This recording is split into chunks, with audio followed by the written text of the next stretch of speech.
You have successfully joined the webcast. Please stand by. The meeting will begin shortly.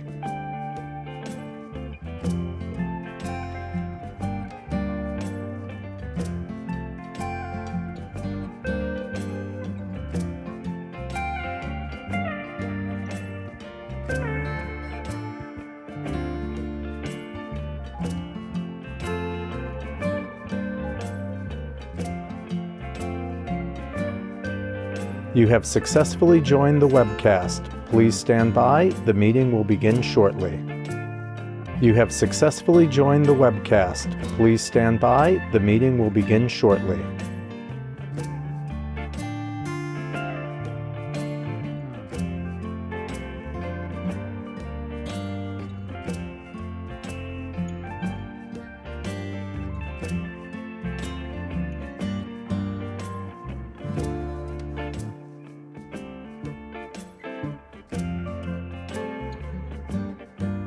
You have successfully joined the webcast. Please stand by. The meeting will begin shortly.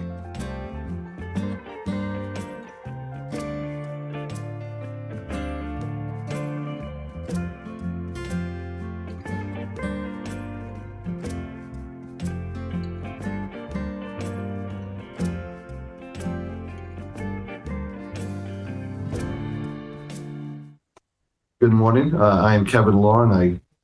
Before I call this meeting to order, I will note for the record I will serve as acting chair of today's committee meeting. I now call to order the meeting of the Audit and Budget Committee members of the New York State Urban Development Corporation, doing business as Empire State Development Corp for Thursday, June 26, 2025.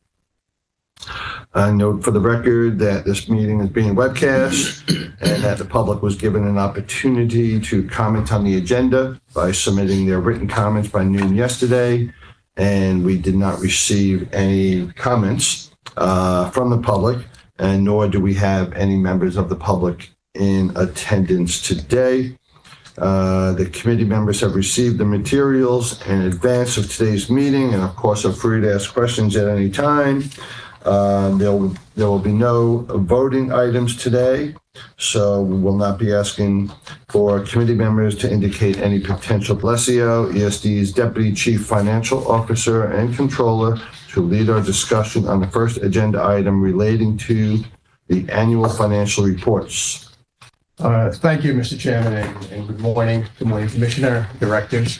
In front of you, you have a book with 5 tabs. What I'd like to do is sort of highlight at a high level what's behind each tab before I turn it over to our independent auditors, EFPR. Tab 1 is basically EFPR's independent audit report. Okay, the audit was conducted in accordance with generally accepted auditing standards, which is the framework in the United States, following the authoritative literature, the statements on auditing standards issued by the American Institute of CPAs. In addition, the audit is conducted in accordance with the government auditing standards issued by the Comptroller General of the United States. Basically, EFPR will highlight what their report is and the opinion that has been rendered. All good news, but I'll leave that up to the auditors to report on. Behind tab 2 is basically our discussion and analysis, management's discussion and analysis, which really highlights the various programs, etc., which is part of the financial statement report. In addition, on pages 18 and 19, EFPR will go through sort of an analytical discussion of our consolidated statements of net position, consolidated statements of revenue, expenses, and changes in net position on pages 18 and 19. Behind tab 3 are 3 independent auditors' reports that are required, which EFPR is required to issue. One is on internal control. Keep in mind the work that EFPR performed in internal control was not rendering an opinion on internal control, but the work was basically a byproduct of the audit of the financial statements they conducted, test of compliance, etc. The second letter is the independent auditor's report on investment compliance, okay? The corporation needs to comply with various codes, rules, and regulations of the state of New York, and EFPR is required to submit a letter on that compliance. The third letter behind tab 3 is basically EFPR on our compliance with the fact that we get federal funds, okay, and Certain tests have to be performed, and what we call the single audit was conducted, and EFPR is required to submit a letter on that work that was done on the corporation's compliance with federal requirements for major federal funded programs. Okay, happy to report all positive results, but I'll leave that up to EFPR to discuss. The fourth tab is basically a letter that EFPR is required to submit to the audit committee. Okay, it's required on every audit that is done, and it's certain communications that need to be communicated to the audit committee by the independent auditor. But I'll let EFPR discuss the points in that letter. Last but not least, behind tab 5 is really a complete copy of our consolidated financial statements, the ones that I mentioned. In addition to the consolidated statement of cash flows, it includes our management discussion and analysis. It includes the various letters I highlighted. It includes the opinion letter. In addition, there are the notes to the financial statements. And last but not least, there are certain required supplemental schedules that are part of the report, which have limited audit procedures performed on, which are required under the Government Accounting Standards Board. So without further ado, let me turn it over to Douglas Zimmerman and Brent Jensen, our partners from EFPR. Thank you. And Tony, thanks. That was a good tee up for the committee. And what I forgot to do, what I'd like to do, for the record too, before we get to business, is just to identify the committee members, who have joined me today. So I'll start with Hope Knight, President, CEO, Benson Martin, designee, EFS. Michael Rosen, member of the board. Great. So I'll recognize we have a quorum of the committee to conduct our business, and then just the other staff joining us today. Steve Kanako, VP for Internal Audit. Kevin Eunice, COO, ESD. Tony D'Alessio, Deputy CFO and Controller. Maryland, Chief. Great. And now Tony, introduce your guests. At this time, I'd like to introduce Douglas Zimmerman and Brent Jensen from EFPR, our independent auditors. Good morning, everyone. Thank you for being in attendance today. And we certainly appreciate the opportunity to review the financial results with the committee. Tony certainly did a great job teeing everything up of what we're going to cover. And, just to lead off with, we had an outstanding audit conducted. The work that Ray, Tony, Sean, Lisa, and the entire team did to be able to have the audit completed, we couldn't have expected anything better. For those of the committee members that don't know, there certainly was a lot of turnover in the department over the last, 12, 18 months. And, we're happy to report back that things actually went as well as could be expected, and quite frankly, better than in a lot of other years. We were able to meet with Hope, I think it was back on June 5th, to review the results of the audit, which, as far as my memory goes, was the earliest that date had ever been conducted. Usually those meetings were held, in the 14th or 15th of June. So that really attests to the fact that we were able to get through all the information we had to look at and actually have completed financial statements, 65 days after the end of your fiscal year, which is for an organization of this size and complexity, certainly a Herculean task. But the entire team at ESD did an outstanding job in allowing us to complete the work we had to do to be able to get to that point. So with that, I'll go through some of the information here. I'm going to cover some of the opinions and some of the other information, and I'll turn it over to Brent to hit a couple of the highlights on the actual numbers. So as Tony had mentioned in tab 1, this is our independent auditor's report on the consolidated financial statements, and we issued what's called an unmodified or a clean opinion. There were no exceptions noted in the preparation of the underlying accounting records that deviated from generally accepted accounting principles. And that's certainly the opinion that you want to receive. And it is the same opinion that the organization has received in prior years. I'm going to skip past tab 2, which is the actual numbers portion in the MD&A. And again, I'll have Brent cover that, but I wanted to flip back to page tab number 3. And as Tony mentioned, there are 3 opinions within there. The first opinion being with regards to your internal control and compliance with regards to government auditing standards, or a host of tests and procedures that we have to conduct under government auditing standards. And the key in this opinion report is that there were no issues on internal controls and no issues with regards to your compliance with various rules and regulations. So again, a clean bill of health there. The second opinion has to do with your compliance with investment guidelines. There are New York State statutes along with ESD's own internal investment compliance rules and regulations that you have adopted. We test your compliance with both of those, and there were no issues at all with regards to the type of investments that you maintain with regards to either New York State regulations or your own investment policy. So again, a clean bill of health there. And then the third opinion in tab 3 here is with regards to your compliance with uniform guidance, or what is more commonly called the single audit. Any nonprofit or governmental organization that receives over $750,000 of direct or indirect federal assistance is required to have an audit conducted under these rules and regulations. For this fiscal year, you received about $72 million in federal awards over 7 different programs. And there's a risk-based analysis that we have to go through to determine what has to be looked at each year. We audited 2 of those programs in the current year. And again, we're happy to report that there were no issues with regards to either the internal controls that ESD has established over the monitoring of those programs, or your compliance with the various federal rules and regulations that you have to comply with in the execution of those programs. So again, a clean bill of health there. And then finally in tab 4 is, as was mentioned, required communication between an audit firm and the governing body. I won't go through each one of these points. These are the required disclosures that we have to communicate. And in this is all the allowed language that everything was according to plan. We had no issues during the course of the audit. There were no concerns with regards to any of your estimates that are incorporated in the underlying accounting records or in the audited financials. There were certainly no disagreements with management. As a matter of fact, as I mentioned, it was great cooperation between management and ourselves. And so there's nothing in the 3 pages here in the audit committee report that the board would need, or the committee would need, to have any concern with regards to or take any type of action with. That's again, an overview of the various reports and the opinions that we're issuing.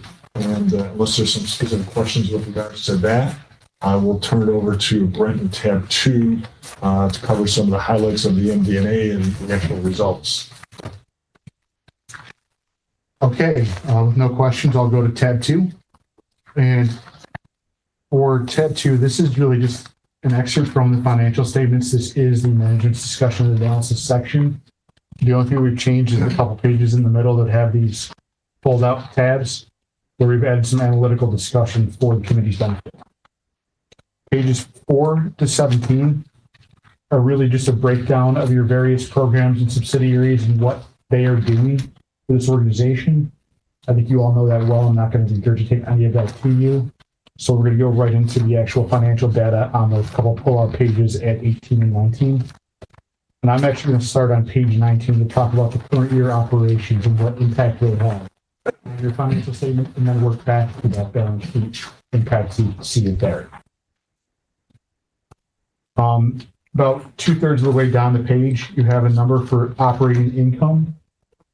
Your operating income this year, and we're on page 19 if anyone needs to follow along. So about 2/3 of the way down that page, operating income, you had $434 million to the positive this year as operating income, which was more than last year's $113 million of operating income. That was generated by an increase in operating revenue of $680 million from last year, up to about $1.9 billion of operating revenue.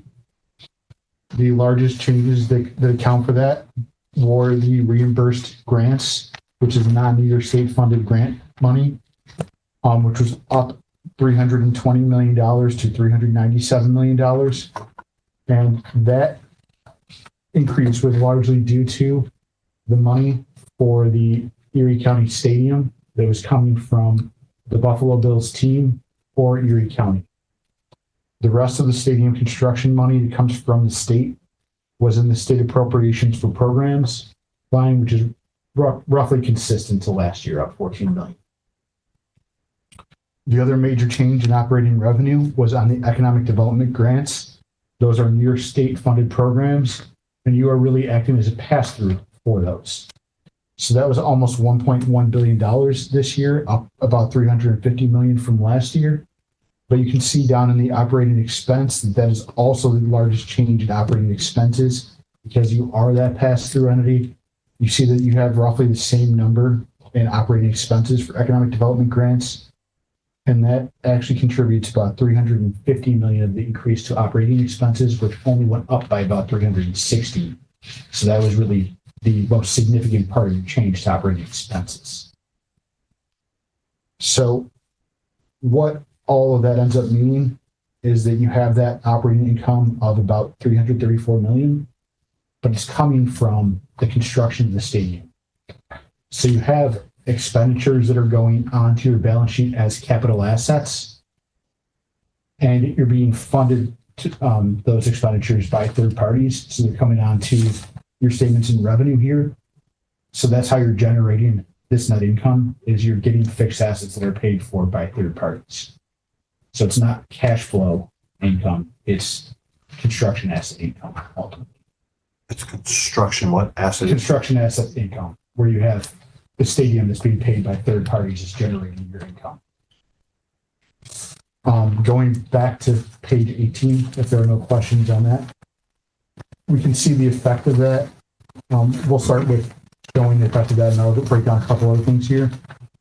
On your capital assets net number, it's about a third of the way down the page under non-current assets. And it's one of your largest numbers on here. You have $5.5 billion in capital assets. That includes the stadium construction as well as the Javits Center and Moynihan and several other smaller items, but those are the three big ones in that number. That number increased by 445 million, which is the net effect of all of that construction that happened this year, less the depreciation on all of your depreciable assets, including Moynihan and Javits. You saw that you had $434 million in net income. You have an increase in capital assets of 445 million. So that's really the entire number driving your net income. And without that, you'd actually have a very small loss to the corporation. In terms of other major changes on this balance sheet side, you have used over the past few years a significant amount of state funds to defease debt that was coming. If you went all the way down to the non-current liabilities, you see that bonds and notes is now about 16.2 billion, down $1 billion last year from 17.2 billion. I will say there's a little offset of about 200 million in the current portion of that number, but that roughly $800 million drop was because the state actually funded various defeasances, and you in total took less debt this year than you either defeased or redeemed through normal debt service. And you can also see the result of that on the asset side. If you look at the cash for state revenue bonds, you have about $5 billion down from about 5.6. And the note off to the right there describes that the amount of money that was being held by ESD at year end, that was state money for future defeasances, came down to just under 1 billion from 1.7 billion last year.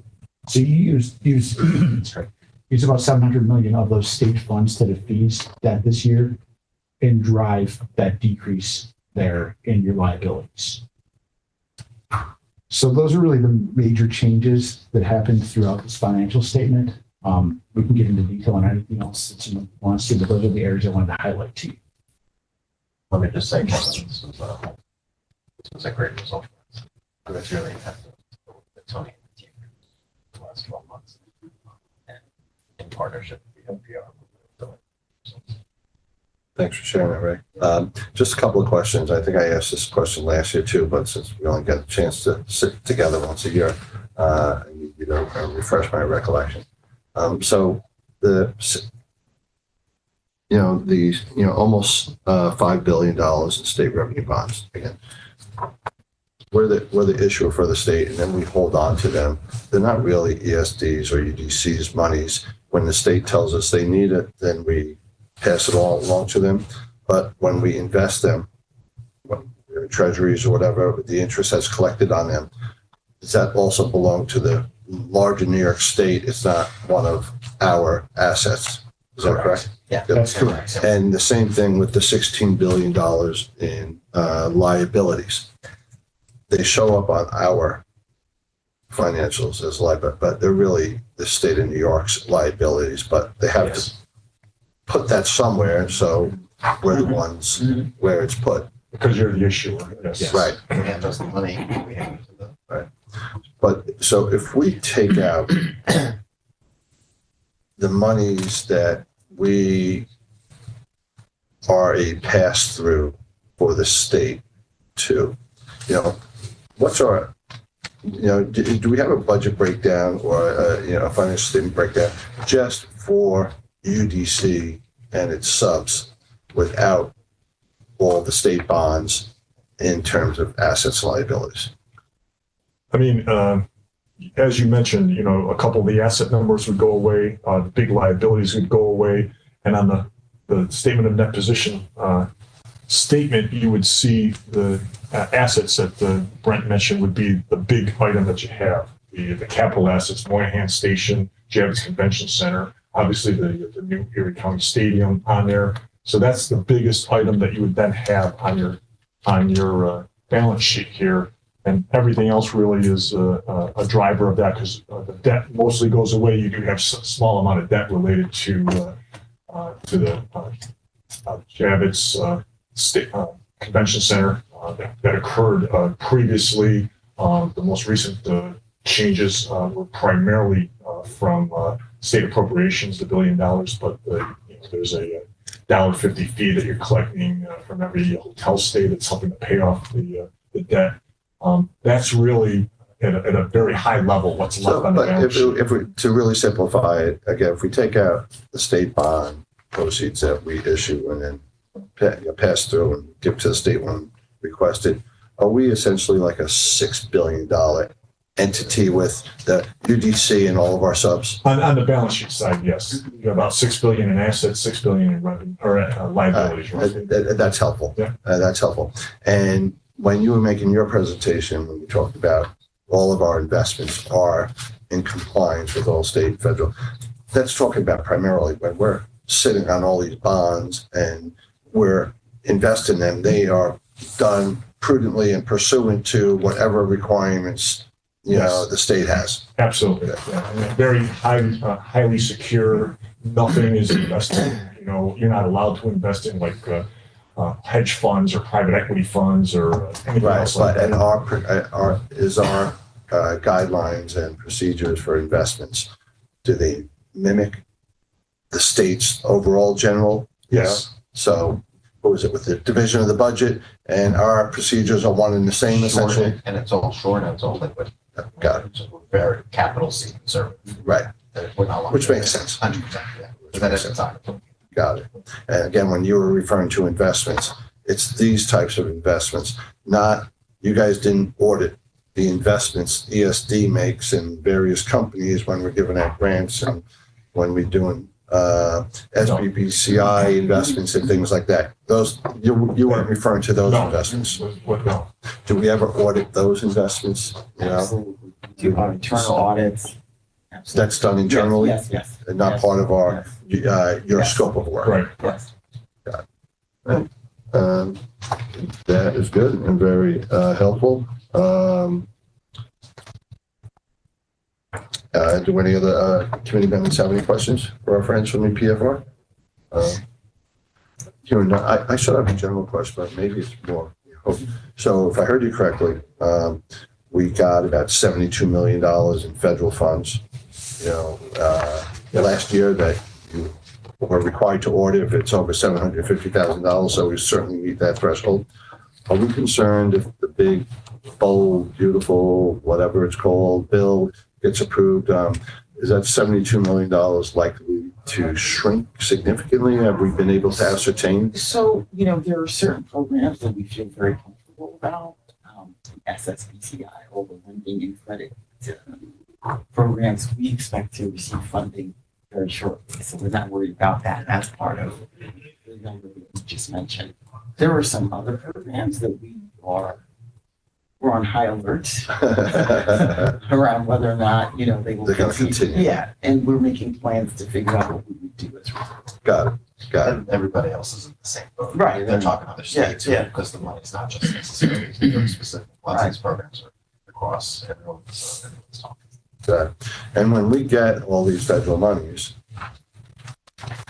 where do they show up in terms of, they show up in our assets as They show up in the revenue section. in the revenue section? Generally, it's like the 72 million was the expenditures. So that is the amount that you expended of federal dollars. That's only the portion that you expended this year of a grant that might be around for 3 or 4 years, and next year you're going to spend another The amount. grant could be a couple $100 million. Yeah, We spent right. 72 Right, million. that's right, correct.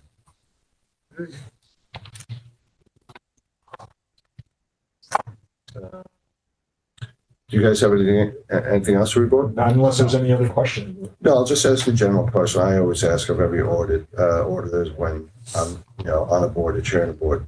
And sometimes we do it in private, not in the presence of management. But since there's nobody here, I'm not going to go through that exercise. But again, no red flags, nothing of concern that we as fiduciary board members should be concerned about or should be on alert for. You didn't come across anything like that. And I will say what I say at every meeting when this topic comes up, whether management was sitting in the room or not, I will give you what our response would be. And that is that there were no issues or concerns. If there was anything, we would have already been talking about that during the course of the engagement. We don't pull any punches. If we see something, we're going to let the audit committee know about it. And as I mentioned, everything went according to our audit plan. We developed a plan before we start the audit, and nothing caused us to change anything in that plan. Everything that we asked for was very timely received. And again, that was the only way we were able to get to the financial statements in such a timely manner. Right. Good to hear. And staff, no inference should be taken. It's just exercise of our fiduciary duty. That it's important for us to ask. Right. All right. So, Tony and Ray, are we done that section? Yes. All right. Well, thank you very much, and thank you for your service. How many years now have you guys been doing this for us? It goes 13 or 14. Always under the name of VPFR? Actually, our firm used to be called Toski & Company Got it. years ago. Very good. All right. Well, thank you. How long does this process take you to do? We do a lot of planning work, in the early part of the year. We then come out in March for a week to do what we call interim work, to do a lot of stuff that doesn't tie to your actual year-end balances. And then we are here for 4 weeks during the month of May with a crew of 6 or 7 to go through it. And then we wrap the financial statements up to be able to review them with management. So it's a very large endeavor. Great. So as noted, we didn't have any comments from the public or anybody else on this, so we're going to proceed with the agenda. Again, thank you, Anthony and team. I'll now ask Stephen Knopko, ESD's Vice President of Internal Audit, to present the internal audit progress reports. So as I said at the March Audit and Budget Committee meeting, that the Director of Compliance had completed the work on the internal control certification. Those have been submitted to the Division of Budget. We are fully compliant once again with the New York State Government Accountability and Audit and Control Act. For internal audit, we completed the field work for DVD Finance and for Global New York and issued the Treasury Audit Report, which I sent to the committee earlier this month. So if anybody has any questions on that report, I will take it now. And that is my report, short and sweet this time. Is that it? There you go. If no committee members have any questions for Stephen on that, what's your agenda for next year, for this year? You got how many different audits are you guys going to be doing? We issued the audit plan at the last meeting. It's more geared to ESD the corporate side this year. Last year, we were more engaged in the DED side. Right. So we're doing 2 of the newer programs, Office Strategic Workforce Development and Life Sciences, as well as loans and grants. We're in the middle of contract admin. We're going to do a small GL audit as the FPR has handled it very well. But we look at more of the how the departments book the entries into the system to make sure when they come, there's no mistakes. And then we'll probably move into the small business and tech side to do, as Hope said, those grant programs. Well, we'll look at how the controls over those programs and how they administer them. Great. And Stephen, who do you report to directly? Hope or Ray? I report to you directly and administratively to Mr. Yunus That's right. So me as chair of the board. of the Audit and Budget Committee. Right. Okay. So, but you don't have a direct line to either Ray or Hope, No, I direct administratively to Kevin. to Kevin. All right. And is that, again, is that best practices when it comes to internal audits? But so there's the independence. It's, I sign the tax sheets. It's largely just administrative. And do we have our own IG, or do you act as our sort of our internal IG New York State has an IG. for overall state? But I know, like, when I was on the MTA board, we had our own IG, but we don't have our own IG here. We just use the state IG. Right, with the state side. Got it. Because we're sort of this hybrid, we're a department and an authority. Right. Got it. And MTA is not a department, so I guess if we were just an authority, we would have our own. And so much bigger. That's So so much much operations. Yeah. But we're more important. So much. So much. Very good. All right. Well, thanks, Steve. And then just one question Ray, I have for you based on some of the things I heard. Lots of turnover in your department. What's going on? Retirements, or are Yeah, you so what trying to happened, if scare you people remember, away? Kathleen Mize had been here for 18 years, Oh, right, right? yeah, You see her all the time. So she retired last year, so just around this time last year. And so, in addition, 2 of her key people also decided to retire kind of around the same time, one a little before, one a little after. We kind of had them around on a temporary basis after everyone retired to sort of help us. But since then, Tony's both replaced Kathleen and Tony, replaced the 2 people who reported to Kathleen who retired.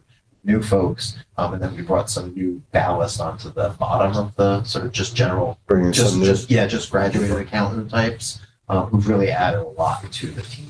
And I think having had most of those folks in place for a full 12-month fiscal year, along with the support we got from the folks who retired in the beginning, really made the audit just like, sail. All right. So we had several retirements, but we didn't have significant turnover. No, I in mean, terms of people are leaving. Yes, replacement of people. Yeah. In the due course, but not, yeah. All right. We weren't scaring people out the door. No.